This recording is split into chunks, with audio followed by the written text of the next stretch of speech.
जय हिंद दोस्तों, मैं विनोद कुमार आप सबों का अपने YouTube channel the education academy पे स्वागत करता हूं। आज जैसा कि आप लोग हमारे थंबनेल में देख चुके होंगे कि एनटीपीसी सीबीटी 1 के जो परीक्षा में जो प्रीवियस ईयर क्वेश्चन पूछे गए उसके हम प्रत्येक दिन सेट लेकर आएंगे, जैसा कि आप लोगों ने। तो आज ये एनटीपीसी सीबीटी 1 2021 जो 28/12/2021 में जो प्रश्न पूछे गए थे उनके डिटेल एक्सप्लेनेशन किए जाएंगे। तो सबसे पहले कृपया वीडियो को आप पूरा देखने का प्रयास करेंगे तो आपको ये चीज़ें समझ में आएंगी। बुक है मेरे सामने, सारा क्वेश्चन मैं बुक से लेके जा रहा हूँ, ठीक है। ये ओरिजिनल क्वेश्चन है। तो सबसे पहले हम साइंस का डिस्कशन करेंगे, ठीक है। सबसे पहले हम नए जिस भी एग्जाम में जीके जीएस के पोर्शन पूछा जाएंगे, ये सारे एग्जाम्स के लिए इम्पोर्टेंट है। भले ही ये एनटीपीसी का प्रीवियस ईयर है, लेकिन आप इस चीज का ध्यान रखेंगे कि सारे एग्जाम्स के लिए महत्वपूर्ण है। पहला क्वेश्चन है, किसी पदार्थ की मात्रा को मापने के लिए किस इकाई का उपयोग किया जाता है। आपका प्रश्न है कि किसी पदार्थ की मात्रा को मापने के लिए किस इकाई का उपयोग किया जाता है। ऑप्शन है लक्स, मोल, टेस्ला और चौथा जूल। तो देखिए, सबसे पहले इकाई दो प्रकार के होते हैं। एक होता है आपका बेसिक यूनिट और एक होता है डिराइव यूनिट,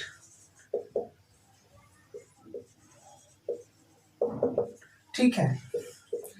ये 7 प्रकार के होते हैं, ये 2 प्रकार के होते हैं। तो सबसे पहले आम आ गया क्या, लंबाई का जो मात्रक है वो आपका मीटर है, इसे हम एम से डिनोट करेंगे। दूसरा द्रव्यमान मतलब किलोग्राम, केजी। समय सेकेंड, तापमान केल्विन,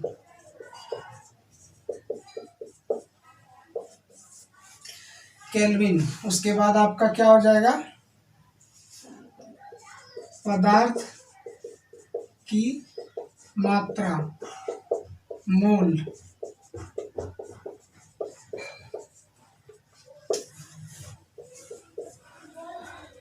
और पदार्थ की मात्रा मोल हो जाएगा ज्योति तीव्रता,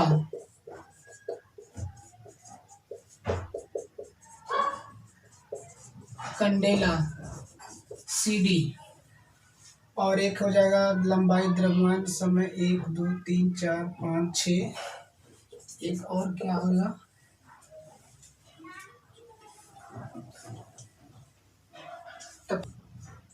और 7वां होगा विद्युत धारा, जिसका क्या है एम्पियर, इसे ये से डिनोट करते हैं। और दूसरा क्या है डिराइव्ड यूनिट मतलब संपूरक मात्रा। ये डिराइव्ड क्या होता है, इनसे बनते हैं ये, तो समतल कोण और दूसरा होता है ठोस कोण। समतल कोण को रेडियन से इसका मात्रक है और ये डी लिखा जाता है, स्टेरेडियन SR। तो देखिए, आप इससे कोई भी इससे रिलेटेड अगर प्रश्न आपसे आएगा तो आपसे छूटेगा नहीं। तो हमने दोनों चीज के बारे में पूरे बेसिक यूनिट 7 होते, 7 का हमने एक्सप्लेनेशन कर दिया। डिराइव्ड यूनिट 2 होते, दोनों के बारे में बता दिया। तो हमारा क्वेश्चन क्या, हम लोग देखते हैं। क्वेश्चन था कि किसी पदार्थ की मात्रा को मापने के लिए किस इकाई का प्रयोग किया जाता है। तो आप देख सकते हैं हमने बताया था मोल, तो इसका आंसर हो जाएगा मोल। अब हम लोग ऑप्शन के अनुसार चलेंगे। ये लक्स है, चुंबकीय प्रेरणा का SI यूनिट होता है लक्स। इसका टेस्ला का प्रदीप्ति घनत्व का एसआई यूनिट होता है आपका, मात्रक होता है टेस्ला। जूल क्या है, कार्य का है, या आपको इसी को ऊर्जा कह सकते हैं या इसी को आप ऊष्मा कह सकते हैं। ठीक है दोस्तों, आप इसका स्क्रीनशॉट ले सकते हैं।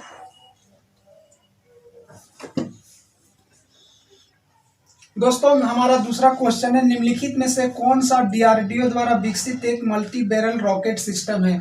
आपको क्वेश्चन हमारे स्क्रीन पे दिखाई दे रहा होगा, आप क्वेश्चन को वहां से नोट डाउन करेंगे और सारे क्वेश्चन हम आपको टेलीग्राम के माध्यम से सेंड कर देंगे पीडीएफ के रूप में। तो हमारा ऑप्शन है इसका दूसरा में, एक है त्रिशूल, ऑप्शन बी है धनुष, ऑप्शन सी है आपका पिनाका और चौथा है पृथ्वी।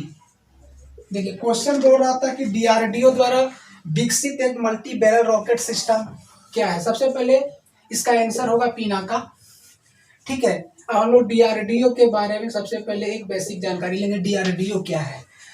तो हम आपको हिंदी में नहीं बताएंगे, क्योंकि एग्जाम में फुल फॉर्म पूछने के लिए पूछा जाता है तो इंग्लिश में ही पूछ सकता है, इसलिए आप जरूरी आप कुछ कुछ अंग्रेजी वर्ड को भी याद रखेंगे। इसका फुल फॉर्म होगा Defence Research and Development Organisation, जिसकी स्थापना 1958 ईस्वी को हुआ था, यानी 76 वर्ष एगो। ठीक है, इसका जो हेड क्वार्टर है वो न्यू दिल्ली में है। इसके जो अध्यक्ष हैं यानी चेयरपर्सन जी सतीश रेड्डी, यही जी सतीश रेड्डी इसके वर्तमान अध्यक्ष है। अब हम लोग डीआरडीओ के बारे में जानेंगे, अगर आपसे पूछा जाएगा तो आप यहाँ से भी बता सकते हैं। अब देखिए हमारा ऑप्शन था त्रिशूल, धनुष और पिनाका। तो डीआरडीओ द्वारा विकसित मल्टी बैरल रॉकेट सिस्टम कौन है, पिनाका। ये क्या करता है, 1 सेकेंड में 12 रॉकेट इसे प्रक्षेपित किए जा सकते हैं। ठीक है, अब देखिए हमारा ऑप्शन है त्रिशूल। त्रिशूल क्या है, त्रिशूल सतह से हवा में मार करने वाली मिसाइल है।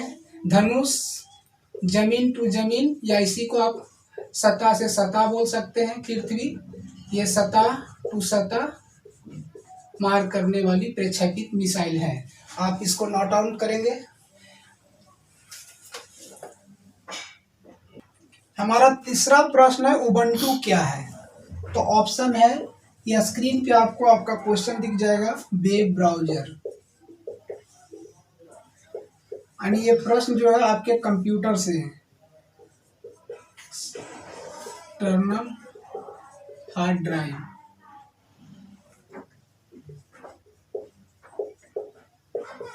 ठीक है, मेलवेयर और चौथा है ऑपरेटिंग सिस्टम।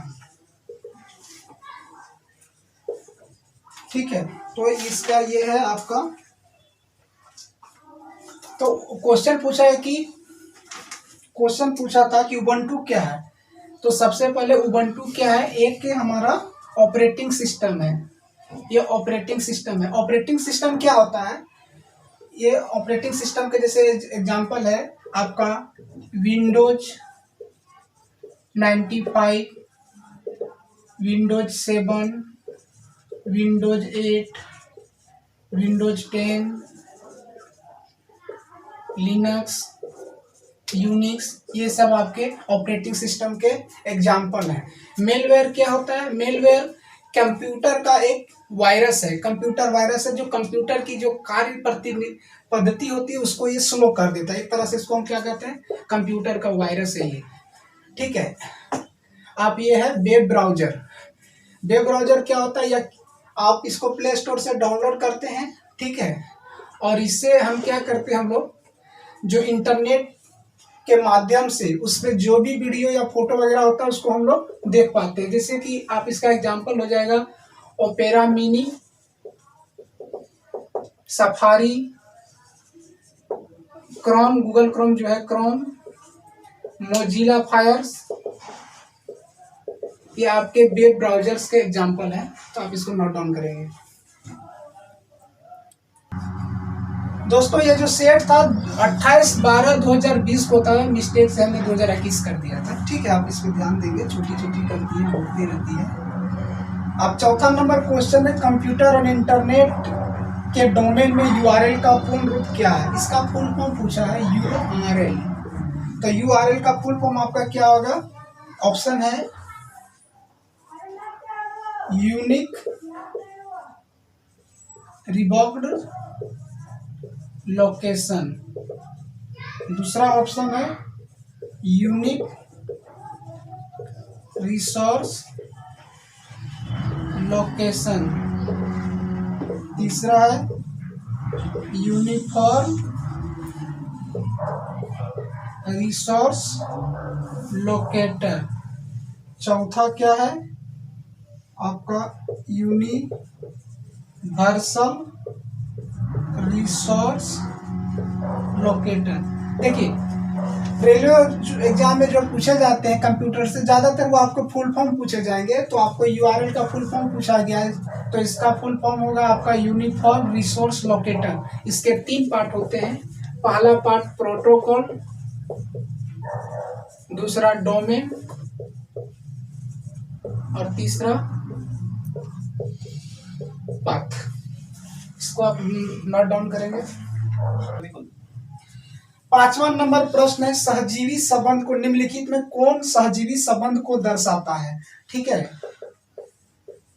भैया, सहजीवी संबंध को कौन दर्शाता है? आपका ऑप्शन है काई,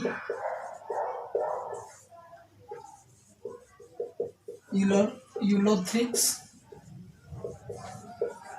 जल तिप्लिया और फ्यूनेरिया। देखिए सबसे पहले आप समझेंगे कि सहजीवी क्या है। सहजीवी को हम लोग इंग्लिश में बोलते हैं सिम्बायोटिक,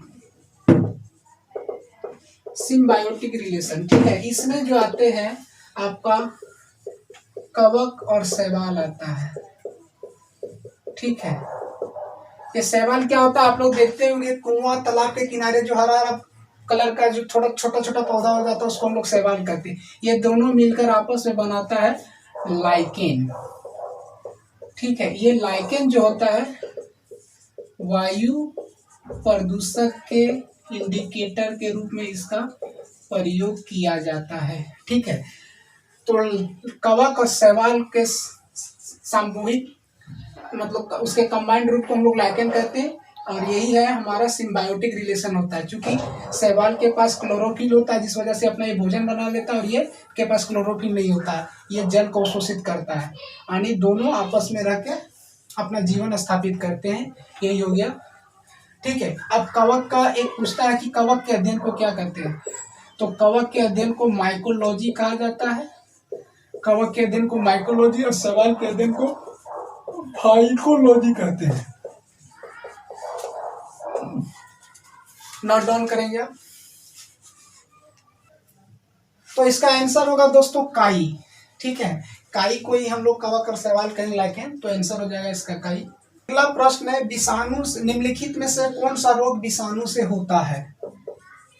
तो देखिए दोस्तों, हम आपको विषाणु से होने वाले सारे रोगों का ट्रिक हम आपको बता देंगे।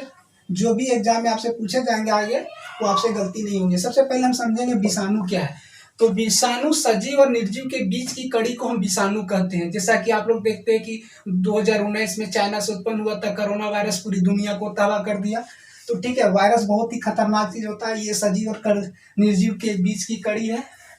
ठीक है, अब हम लोग विषाणु से होने वाले रोग का ट्रिक देखेंगे। इस ट्रिक के माध्यम से आपको विषाणु से होने वाले रोगों का नाम पता चल जाएगा। तो आप इस चीज को ध्यान से देखिएगा। रचना हमें पानी दो जरा, इंग्लिश में हम लोग लिखेंगे रचना हमें पानी दो जरा। देखिए हम कैसे निकालते हैं कौन सा रोग होगा। आर्य से हो जाएगा रेबीज, आप जानते हैं कि कुत्तों के काटने से रेबीज होता है। चना से हो जाएगा चिकन पॉक्स, से गांव वगैरह में छोटी माता वगैरह हो जाता है वो। एच से हो जाता है हेपेटाइटिस, हेपेटाइटिस। एम से हो जाता है मीजल्स, इसी मीजल्स को हम लोग खसरा कहते हैं। ई से हो जाता है इबोला। आप न्यूज़पेपर में कुछ दिन पहले देखेंगे कि अफ्रीका में ये बहुत ही तबाह किया था, वहां पे बहुत ही खतरनाक था वो। पानी से हो जाएगा पोलियो। डीओ से हो जाएगा डेंगू, और जरा से हो जाएगा जीका वायरस। आप जानते हैं कि ये जीका वायरस केरला में बहुत ही ज्यादा तबाही मचा हुआ था। तो हमारा इसका आंसर हो जाएगा, आप देख लीजिए 4 ऑप्शन दिया हुआ था आपका। एक था टाइफाइड, दूसरा दिया हुआ था तपेदिक, तीसरा है आपका हैजा, चौथा है आपका चिकन पॉक्स। तो आप तो आंसर ढूंढ सकते हैं, चिकन पॉक्स इसका आंसर हो जाएगा। अब हम बताते हैं, देखिए टाइफाइड क्या है, हैजा क्या है। टाइफाइड, तपेदिक और हैजा, ये तीनों रोग जो होते हैं आपको जीवाणुवानी बैक्टीरिया से होने वाले रोग हैं। ठीक है, टाइफाइड जो होता है सॉल्मोनेला टाइफी नामक जीवाणु से ये रोग उत्पन्न होता है। तपेदिक को ही हम लोग यक्ष्मा रोग कहते हैं, टीबी कहते हैं, क्षय रोग कहते हैं। ठीक है, ये किससे होता है, ये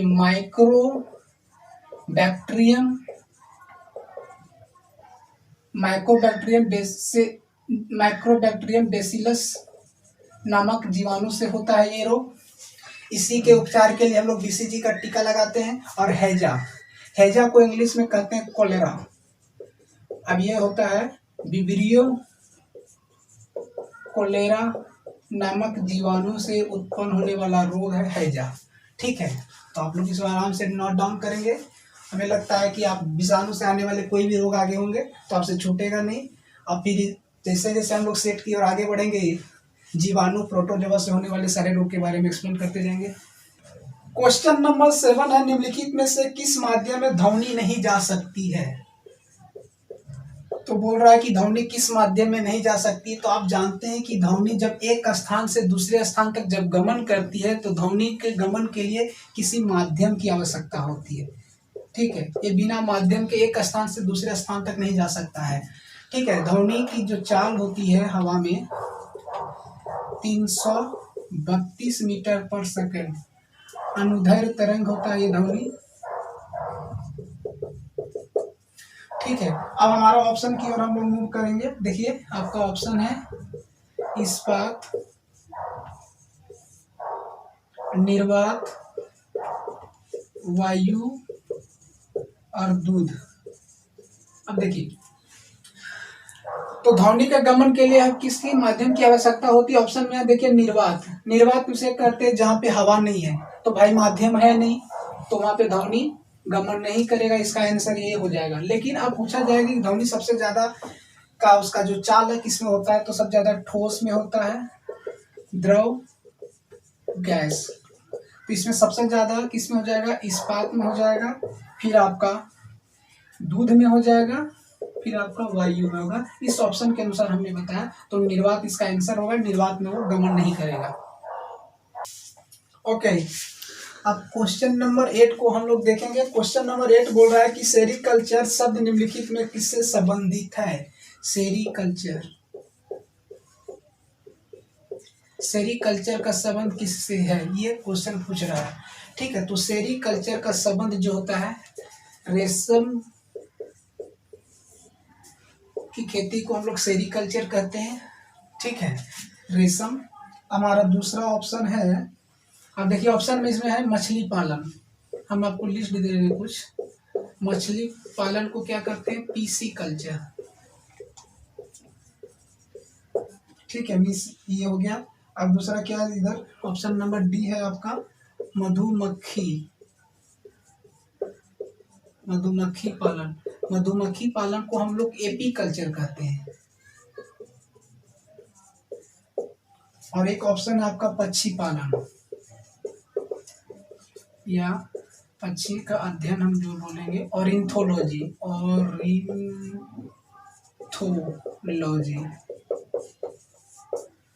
रेशम से हमें कपड़े की प्राप्ति होती है। चलिए अब क्वेश्चन नंबर 9 देखा जाए। क्वेश्चन नंबर 9 बोल रहा है कि यदि किसी व्यक्ति का द्रव्यमान पृथ्वी के सतह पर 60 केजी है तो चंद्रमा की सतह पर उस व्यक्ति का द्रव्यमान कितना होता है। आप जानते हैं कि द्रव्यमान जो होता है वो क्या होता है, कांस्टेंट होता है। इसे हम लोग m से डिनोट करते हैं, यानी किसी भी स्थान पे, दुनिया के किसी भी जगह पे हम चले जाएंगे तो द्रव्यमान हमारा नहीं बदलेगा।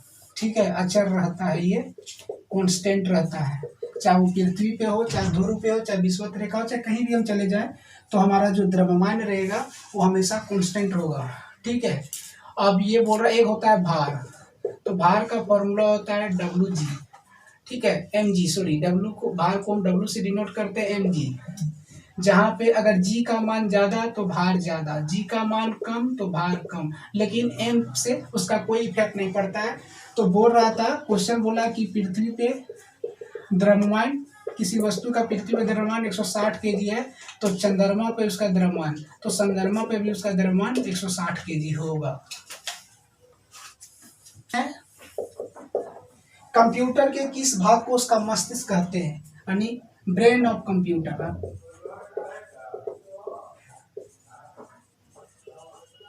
हमारा ऑप्शन है रोम, हार्ड डिस्क, CPU, मॉनिटर। देखिए, तो कंप्यूटर का मस्तिष्क किसे कहा जाता है, CPU को। इसका फुल फॉर्म होता है सेंट्रल प्रोसेसिंग यूनिट। ये दो प्रकार के होता है, एक हो जाता है ALU और एक होता है LU। अर्थमेटिक लॉजिकल यूनिट और अर्थमेटिक लॉजिकल यूनिट, और एक अर्थमेटिक लॉजिक यूनिट और एक होता है लॉजिकल यूनिट। ठीक है, ये रोम, इसका फुल फॉर्म होता है रीड ओनली मेमोरी। ठीक है, और दिस मॉनिटर क्या है, ये आउटपुट डिवाइस है। आउटपुट डिवाइस इसे कहते हैं जिसे हम लोग टच कर सकते हैं। दोस्तों अभी हमने जो सामान्य विज्ञान से टोटल 10 प्रश्न पूछा गया था उसका हमने डिटेल एक्सप्लेनेशन किया। उम्मीद होगा कि आपको समझ में आएगा, और जैसे जैसे सेट आगे बढ़ता जाएगा वो चीज़ें आपको और भी बेहतर तरीके से मिलेंगे। इसलिए आपसे अनुरोध है कि आप हमारे चैनल को सब्सक्राइब करें ताकि हमारा हौसला बढ़े। अब हम लोग सामान्य अध्ययन जो प्रश्न पूछा गया था, देखिए सीरियल नंबर आपके बुक में जो भी हो अलग बात है, लेकिन ये हमारा क्या है, हम वो जो एग्जाम में पूछा गया था उसके नंबर से बता रहा हूँ। ठीक है, सिर्फ ये GK GS का आपका डिस्कशन है। 11वां नंबर क्वेश्चन है कि निम्नलिखित में से कौन सा राज्य पूर्वोत्तर भारत के 7 सिस्टर्स राज्यों का सदस्य नहीं है। देखिए 7 सिस्टर की बात ही किया, तो आपको पता है कि भारत के पूर्वोत्तर में टोटल 8 राज्य हैं। ठीक है, हम इस 8 राज्यों के बारे में पहले बताते हैं, उसके बाद हम आपको बताएंगे। देखिए पहला हो गया आपका सिक्किम, दूसरा हो गया असम, अरुणाचल प्रदेश, मेघालय, त्रिपुरा, नागालैंड, मिजोरम, मणिपुर। ये भारत के पूर्वोत्तर में स्थित, आप जब मैप में देखेंगे तो भारत के पूर्वोत्तर में यहाँ टोटल 8 राज्य। अगर पूछेगा भारत के पूर्वोत्तर राज्यों की संख्या कितनी, 8, लेकिन हमारा यहाँ पे प्रश्न पूछा जा रहा है 2 3 4 5 6 7 8 प्रश्न पूछा जा रहा है कि 7 सिस्टर। तो देखिए सिक्किम को छोड़कर असम, अरुणाचल प्रदेश, मेघालय, त्रिपुरा, नागालैंड और मिजोरम और मणिपुर जो है ये 7 सिस्टर के अंतर्गत आते हैं। 7 सिस्टर इसको बोलते हैं, ये सेवन सिस्टर में नहीं आता है। ठीक है, अब हम लोग थोड़ा सा ऑप्शन को भी रीड आउट करेंगे। सिक्किम 36वां संविधान संशोधन 1975 के तहत सिक्किम भारत का 22वां राज्य बना। ठीक है, आप जानते हैं असम के, आप जो जानते हैं वो नहीं बताएंगे, डिटेल दूसरा चीज बताएंगे। असम, असम में के अभी वर्तमान जो मुख्यमंत्री है हेमंत बिस्वा शर्मा।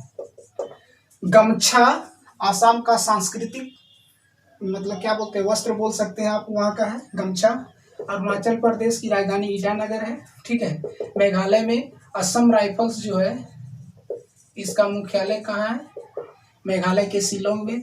27 जुलाई 2015 ईस्वी को डॉक्टर APJ अब्दुल कलाम की मृत्यु मेघालय के शिलोंग में हुई थी, आप जानते हैं। त्रिपुरा 3 ओर बांग्लादेश से घिरा हुआ है।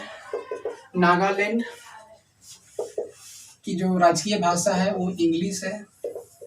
ठीक है, अब इस जो मणिपुरी, इसको हम लोग, ये मणिपुरी जो भाषा है वो संविधान के 22 भाषाओं में से एक है, में से एक जिसे संविधान के द्वारा मान्यता दिया गया है। आप आराम से नोट डाउन करेंगे। बाद फिर से हम लोग ऑप्शन की ओर देखेंगे, त्रिपुरा, सिक्किम, मेघालय, मिजोरम। तो इसका सिक्किम उसका हिस्सा नहीं है, बाकी ये जो सिक्किम के अलावा ये जो राज्य हैं वो सेवन सिस्टर के अंतर्गत आते हैं। नेक्स्ट क्वेश्चन, क्वेश्चन नंबर 12 है, किस सिख गुरु ने खालसा पंथ की स्थापना की? खालसा पंथ, ऑप्शन है आपका गुरु नानक देव पहला, दूसरा है आपका गुरु तेग बहादुर, तीसरा है गुरु हरगोविंद जी,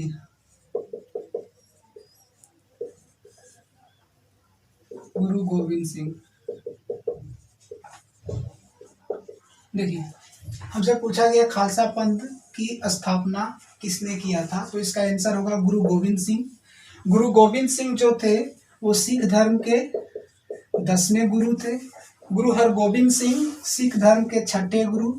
गुरु तेग बहादुर 9वें, और जो आपका सिख धर्म के संस्थापक, सिख धर्म के संस्थापक गुरु नानक जी। गुरु नानक जी का जन्म तलवंडी में हुआ था। ठीक है, अब गुरु गोविंद सिंह का जन्म हम देख लेंगे। तो यहाँ पे क्या था, खालसा पंथ। खालसा पंथ की स्थापना 1699 ईस्वी में गुरु गोविंद सिंह जी ने किए थे। ठीक है, गुरु गोविंद सिंह का जन्म 1666 ईस्वी को पटना में हुआ था। ठीक है, चलिए आप इतना ही नोट डाउन करेंगे इसके बारे में। 13वां नंबर प्रश्न है, सबरीमाला मस्जिद मंदिर कहाँ है? मंदिर, सबरीमाला मंदिर। तो आप लोग कुछ दिन पहले न्यूज में पढ़े होंगे कि सबरीमाला मंदिर जो है बहुत फेमस था, न्यूज में बहुत चल रहा था। एक्चुअली इस मंदिर में क्या था, महिलाओं को मंदिर में प्रवेश करने पे प्रतिबंध लगाया गया था। तो सुप्रीम कोर्ट ने इस प्रतिबंध को हटाया, अब महिलाएं भी मंदिर में प्रवेश करती हैं। तो हमारा ऑप्शन है केरल, ठीक है, उड़ीसा, ठीक है, महाराष्ट्र, और चौथा है आपका आंध्र प्रदेश। देखिए, तो इसका आंसर हो जाएगा केरला। केरला में सबरीमाला मंदिर है। इसको लॉर्ड अयप्पा को समर्पित ये सबरीमाला मंदिर है। इसमें बताया मैंने अभी कि महिलाओं को इस पर प्रतिबंध लगा था प्रवेश पे, सुप्रीम कोर्ट ने इस प्रतिबंध को हटा दिया। केरला। अब हम लोग सेकेंड ऑप्शन देखते हैं, उड़ीसा। ये यहाँ पे सूर्य मंदिर है, ठीक है। महाराष्ट्र में अजंता एवं एलोरा की गुफा है, अजंता एवं एलोरा की गुफाएं हैं। कहाँ? ये आपका औरंगाबाद, महाराष्ट्र। बीबी का मकबरा भी इसी औरंगाबाद में है। आंध्र प्रदेश जो है भारत का 25वां हाई कोर्ट बना है, ठीक है। अब हम लोग काकतीय रुद्रेश्वर